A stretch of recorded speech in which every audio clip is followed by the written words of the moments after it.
안녕하세요. 오늘은 토픽 2 쓰기 시험 문제 세 번째 준비 내용입니다.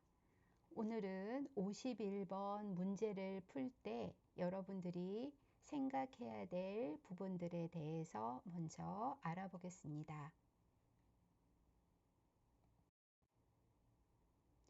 먼저 토픽 2 쓰기 51번 답안을 쓸 때는 5분 안에 쓰도록 시간을 잘 배정해야 합니다.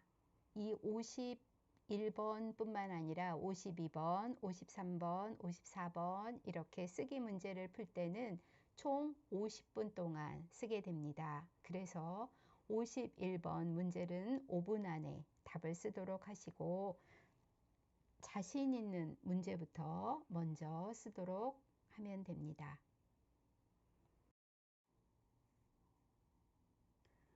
두 번째, 내용을 살펴보고 답안을 작성해야 합니다.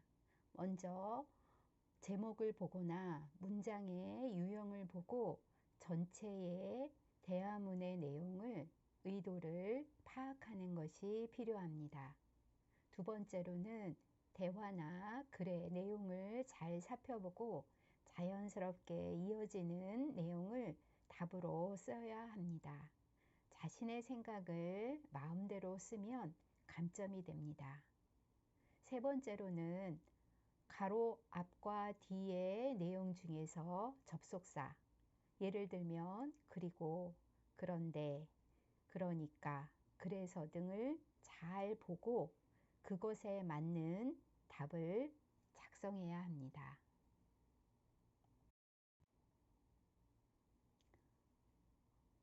그 다음에는 사용 언어는 이 51번 문제는 3급 수준의 문제입니다. 그래서 3급 정도의 어휘나 문법을 사용해서 글을 쓰면 됩니다.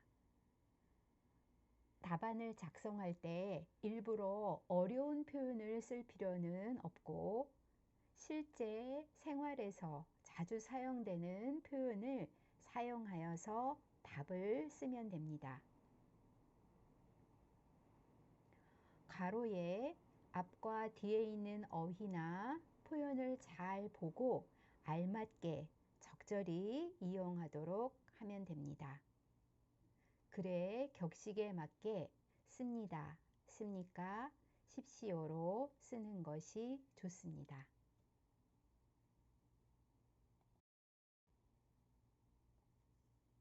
51번 문제를 쓸 때 주의할 점입니다. 먼저 괄호에 그 뒤에 마침표가 있는지 아니면 물음표가 있는지 확인하고 문장을 써야 합니다. 괄호 뒤에 물음표가 있을 때는 비읍니까 또는 씁니까로 써야 합니다. 비읍니까는 받침이 없을 때, 예를 들면 가다, 사다 이런 문장일 때는 갑니까 또는 삽니까 이렇게 써야 합니다. 씁니까는 받침이 있을 경우입니다. 그래서 예를 들면 먹다처럼 또는 읽다처럼 그렇게 받침이 있을 경우에는 예를 들면 먹다, 먹습니까?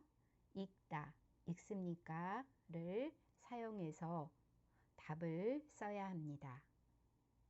그런데 괄호 뒤에 마침표가 있으면 그때는 문장을 마치는 거죠. 그래서 비읍니다 또는 씁니다 형태로 답안을 작성해야 합니다.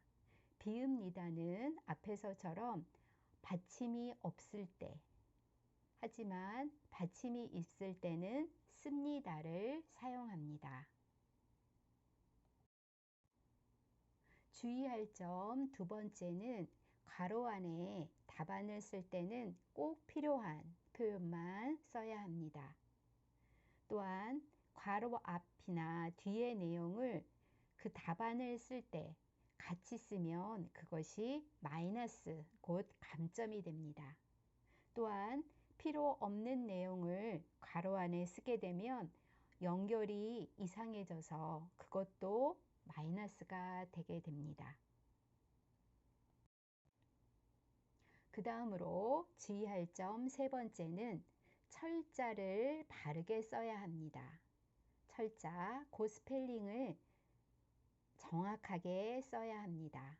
또한 조사, 그 동사나 또는 명사 이런 뒤에 쓰는 거 있죠. 예를 들면 밥을 먹었다 했을 때 밥을 이라고 써야 되는데 밥을 이라든지 또는 친구와 같이 학교에 갔습니다.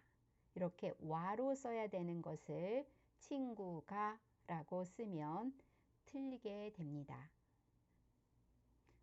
괄호 안에 답을 쓸 때는 문법을 정확하게 사용해야 하고 만일 문법이 틀리면 이것도 감점이 됩니다.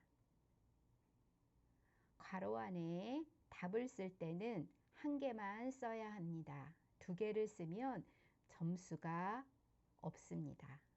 그래서 꼭 답안을 쓸 때는 한 문장으로 써야 합니다. 오늘은 51번 문제를 풀 때 답안을 작성할 때 여러분들이 알고 있어야 되는 내용을 함께 알아보았습니다. 다음 시간에는 쓰기 문제에서 51번에 나오는 문제 유형, 예를 들면 문장의 유형에 따라 어떤 표현을 써야 되는지를 같이 알아보겠습니다. 여러분, 오늘도 함께 해주셔서 감사합니다.